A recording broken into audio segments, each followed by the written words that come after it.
Community Cats podcast. Ready? Let's go.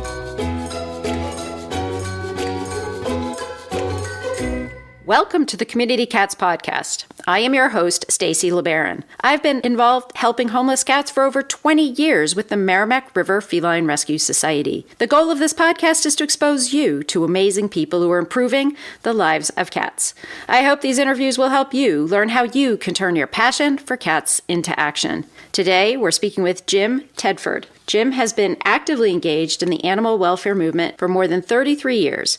He currently serves as president and CEO for the Association for Animal Welfare Advancement, formerly known as SAWA. It's a professional association of leaders in the field of animal welfare and animal care and control. Jim has been CEO for organizations in New York, Louisiana, and Tennessee. He served as a regional director for the Humane Society of the United States. Jim has presented at national and regional conferences on various animal welfare issues, organizational development, and not-for-profit management.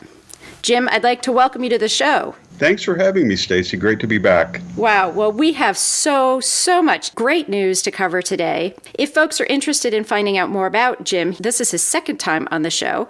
So I'd like to let folks know he was also our episode number 199. So if folks want to go to the communitycatspodcast.com and just search 199 in the search bar, his episode will come up and you can find out more about his personal past and how he got involved in animal welfare.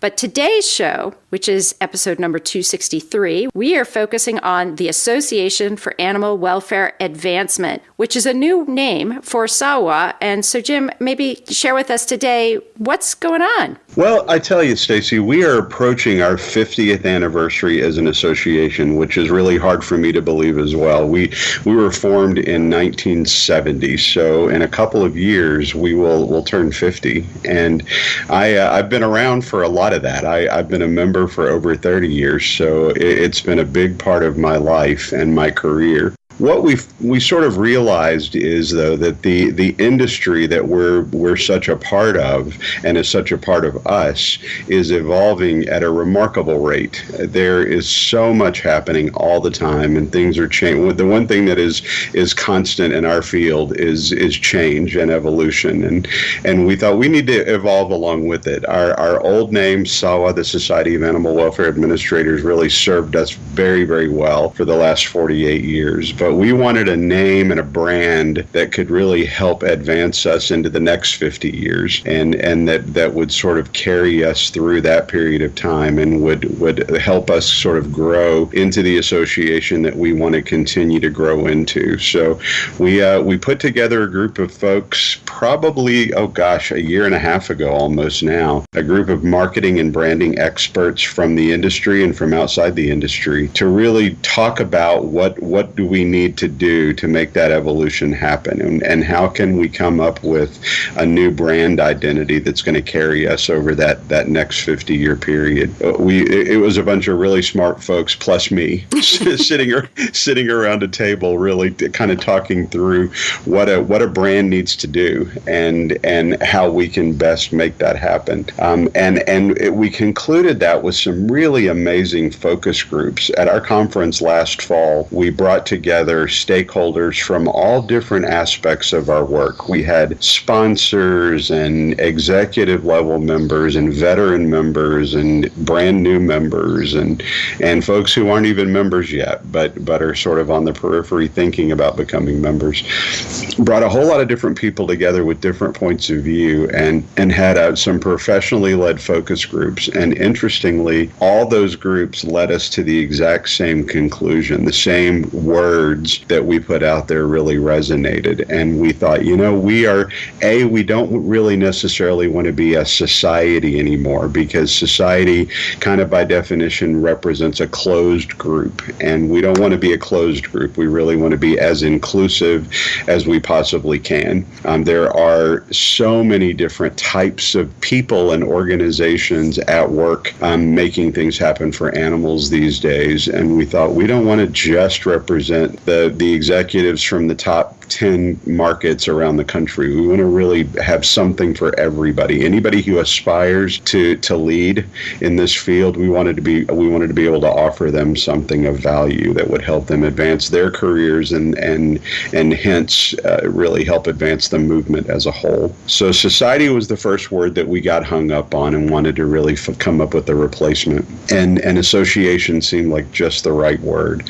And then the other word that really, in our old name, that really kind of we got stuck on was the word administrator. We really felt like that, when SAWA was first formed nearly 50 years ago, that may have been a fairly accurate description of the work that most of our members were involved in. But we're not just administrators anymore. I think we have all evolved significantly beyond that. And, when I hear administrator, I kind of, for better or worse, I kind of think DMV. And that's not the image that I want us to conjure up in anybody's mind.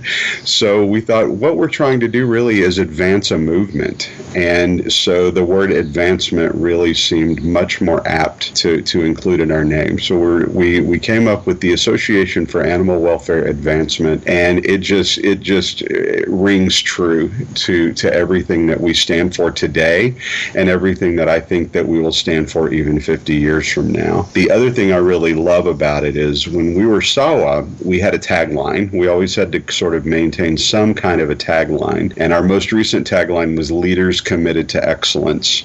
I think when you say the Association for Animal Welfare Advancement, the tagline is there. We don't really even need an additional tagline. We don't need to tell people who we are or what we do or what we stand for. It's all in our name and in our brand identity. So we're really excited about the change and the direction. I will tell you, probably for the next 3 to 5 years, we'll all still be saying SAWA way too often, because it's first of all, it's just so familiar to folks who have been in the industry for a long time. What we're trying to do is not be an acronym anymore. We don't want to be AWA. Just because we dropped the society and changed our name a bit, we don't want to turn it to morph into AWA. So we're trying to brand ourselves as the association.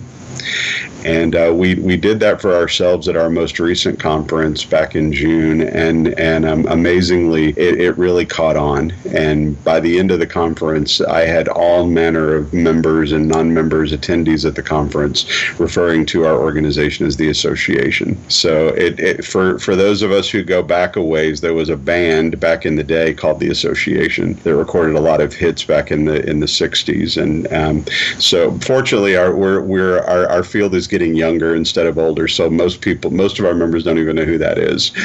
So we don't have to worry about that confusion so much. So that's us. We are the association, and so when folks are planning to attend a conference, we hope instead of saying I'm going to SAWA, they'll say I'm going to the association.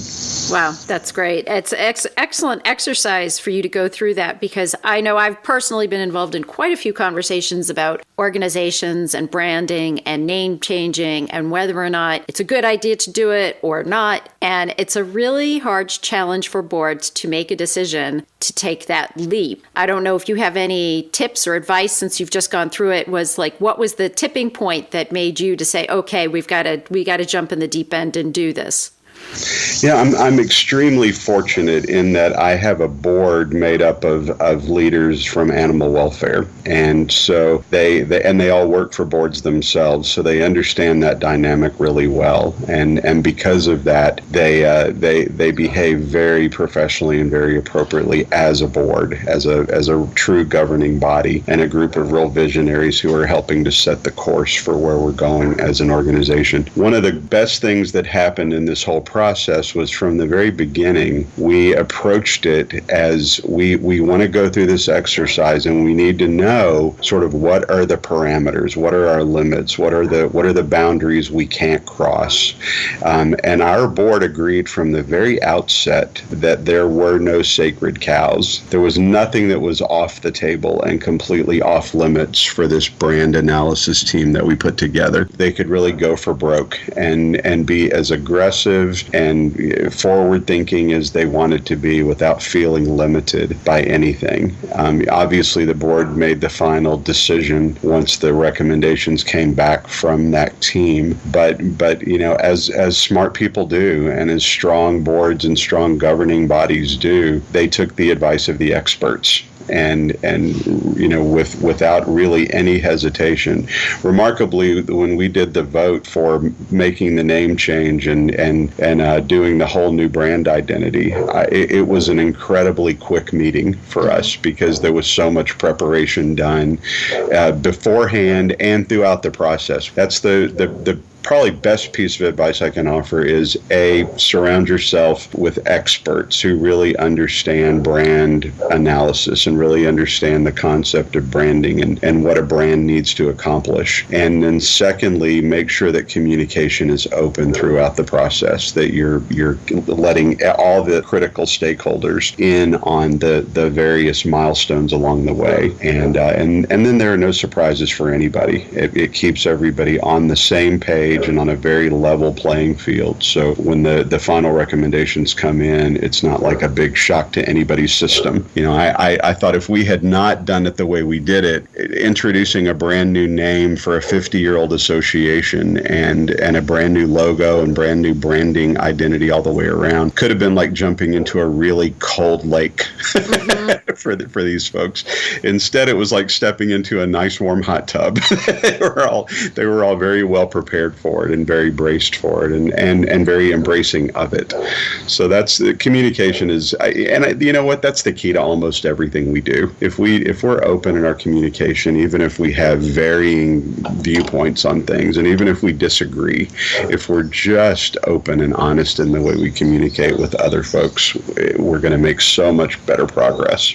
Right. And it's clearly not just a name change. It's a real directional shift with regards to the organization. You offer SAWA educational opportunities, and that is being changed or adjusted. And you've also added a new staff member to expand some programming. I don't know if you would like to tell us more about that, but it sounds like you're trying to reach potentially a different market than you have in the past. Yeah, we're really excited about that advancement. I think it's probably the most exciting thing that we've done as an association, maybe in the time that I've been involved for over 30 years. We've always been known as an association that brings excellent executive level professional training to the market. But I think we've done that primarily through a couple of face-to-face conferences, and then we'll occasionally do webinars or some sort of e-learning. And with this advancement, we are really doubling down on our commitment to bringing professional development to the industry. I think there are plenty of opportunities out there to get the sort of hands-on operational level training that folks need in order to be effective at their jobs in this field. But what our niche has been, I think, from the beginning, is that executive level training. It's really that sort of management and governance level education, and getting beyond our own industry and thinking a little bigger and broader than that. So we have been really known for bringing to our conferences presenters who are from outside the field, who may come from corporate America, and they may be doing human resources in a major corporation. And while there are certainly huge differences between doing HR for a big company and doing HR for a sheltering organization, it's all scalable, and the basic sort of proponent or components of it are really the same regardless of scale. So we've kind of challenged ourselves as an industry to think bigger. There's been a cliche that I've heard since I got into the business 35 years ago almost now from folks saying we need to operate more like a business. And I never really fully understood what that meant. But I think through the training that we've offered as an association, we really have helped people function in a much more business-like way. We're not selling cogs and gears, and we're selling a mission basically. And so there are certainly some differences in terms of what our bottom line needs to look like. But Our bottom line needs to be healthy. If we're financially, it needs to be healthy. And so it's things like that. It's financial management, personnel management, all of those sorts of the legal aspects of what we do. All of those things need to be well understood and well in hand if we want to be sustainable over the long haul. And I think because of that, because we've got folks who have really availed themselves of that type of training, the industry has advanced in incredibly fast ways. If you think about where we were 40 years ago versus where we are today as an industry, I mean, 40 years ago, euthanasia as a means of population control was commonly accepted. It was the way that most communities dealt with overpopulation of dogs and cats. And, nowadays, that's not acceptable to anybody anymore. We really have to look for alternatives to that. None of that would have happened had we tried to operate in a vacuum, and had we operated purely based upon our emotions and our passion for animals. We also had to be smart about the way we did it and the way we managed the resources that it took to get to where we've gotten in very, very short order. And so I think the training that we offer really has helped us get there. Where we're headed now is we're really formalizing that sort of distance learning piece. It's all part of our desire to make sure that we are available and accessible to folks at all levels of the industry. So whether you are a mom and pop rescue group that just wants to be more professional, or whether you're a large organization with a multi-million-dollar budget and lots of staff members in a major market, and everything in between, we want to make sure that we're offering something for everybody. And, I recognized that early on in this position that there are a lot of folks who are never going to come to one of our conferences. They simply don't have the time or the money or maybe the drive even to make the effort to show up at a conference. And so we thought, well, there are more efficient ways for us to deliver training. There's always going to be a place for the face-to-face conference. There's always going to be that great, I think there's always going to be a need for folks to network and get to know each other and spend time together and share and all of that. But between those conferences, there's a whole lot more we can do, and we can avail ourselves of all manner of modern technology and training opportunities. So we have added for the first time to our team a director of professional development and credentialing. And her role with us is really to sort of develop the content that we need to deliver to folks all across the country. Even if they never want to leave their desktop, they can still get incredible training. So we're looking at content development, curriculum development, and then all the different means of delivering that training in a remote way so that folks don't have to necessarily travel to a conference to get that level of training. As I say, it's one of the most exciting things I think we've done. We've been known as a professional development association for years, and I think we're really taking great steps to earn that label and to sort of walk the talk and deliver the services that are needed out there in the industry.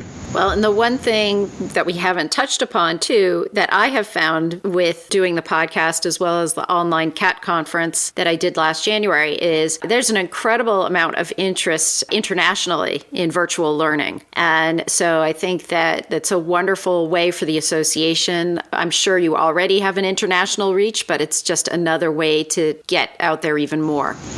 Yeah, absolutely. We've got a few members who are scattered around the globe. We've got folks in Australia and South Africa, and obviously several Canadian members. But yeah, absolutely. I think that's the beauty of the internet is that it doesn't know those boundaries, and so it's really wonderful for folks who may have absolutely no access. If they're living out in the hinterlands, they may have no access to professional training, and if we can bring that to them in an efficient and affordable way, there's no reason in the world that the industry shouldn't be able to advance internationally as well as across the U.S. So absolutely, we're thrilled about that. We're proud to be an affiliate of Space Kitty Express, makers of handmade, refillable catnip alternative cat toys. Think valerian, silver vine, honeysuckle, etc. for the discerning cat who wants to try something new or doesn't respond to catnip. You can even get 10% off your purchase at Space Kitty Express by using the code CommunityCats at checkout. Help your kitty blast off today with some new toys from www.spacekittyexpress.com.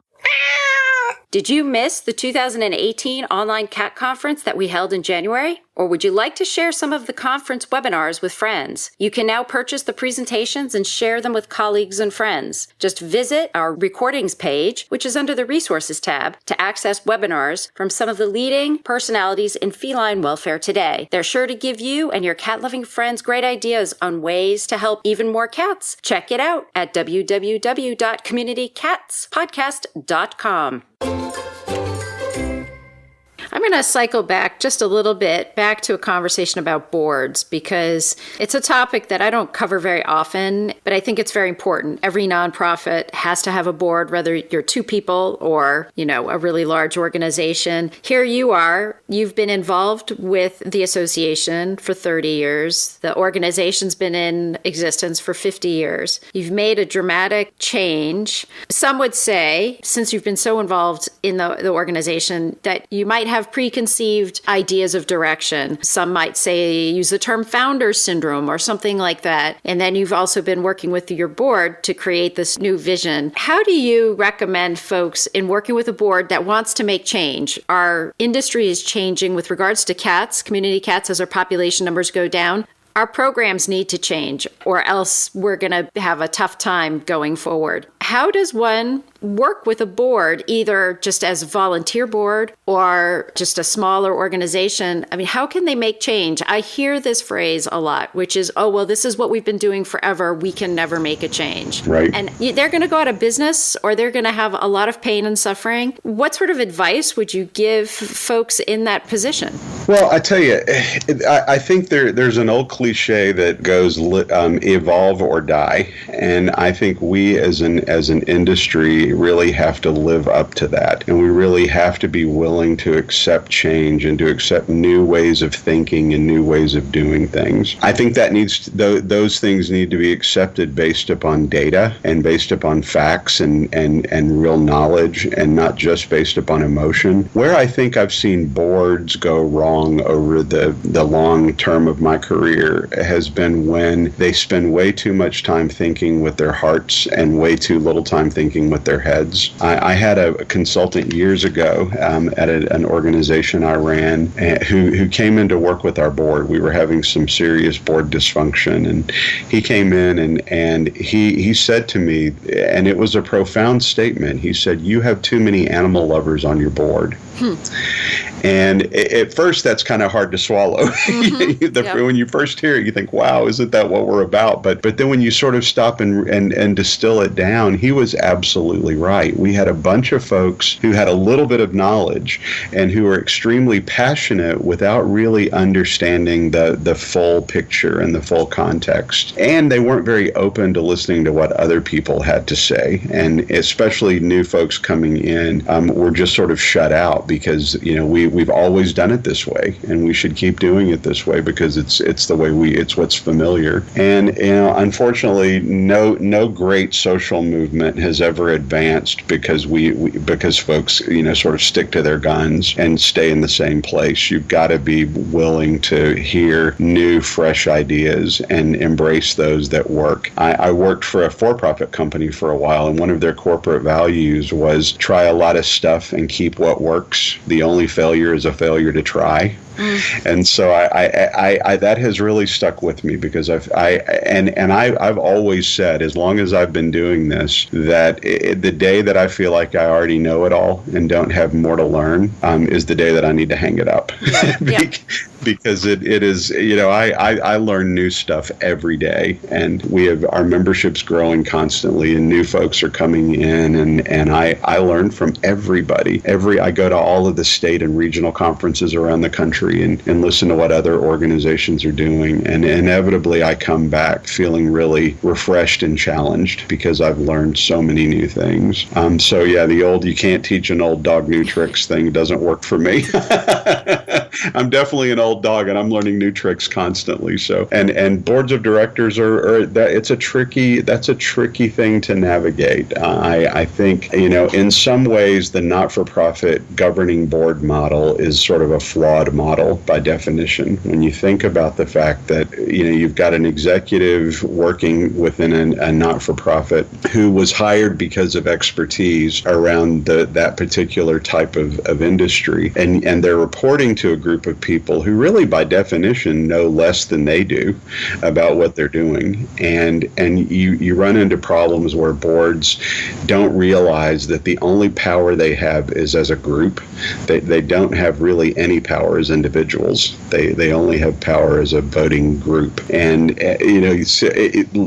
I think the balance of power gets all out of whack. Egos get involved and personal agendas get involved. And I've seen more organizations torn apart by board dysfunction than probably just about anything else. So I encourage folks, if you feel that happening, it's really, there are plenty of outside resources, our association included, that are there to help and can really step in and help coach and counsel boards to behave properly. And they're going to be so much more effective if they do behave properly and really look at themselves as governors of an organization and not managers of an organization. And there's such a huge, profound difference between those two things. That's a great point. And the one quote I want to pull out, what you said right at the beginning, is we are an industry. And that we is not just top management. It is everybody out there in the field. That's right. It can be that individual who's out there trapping community cats. You are part of an industry and part of an ecosystem that can support you and help you and assist you and not be so stressfully alone, which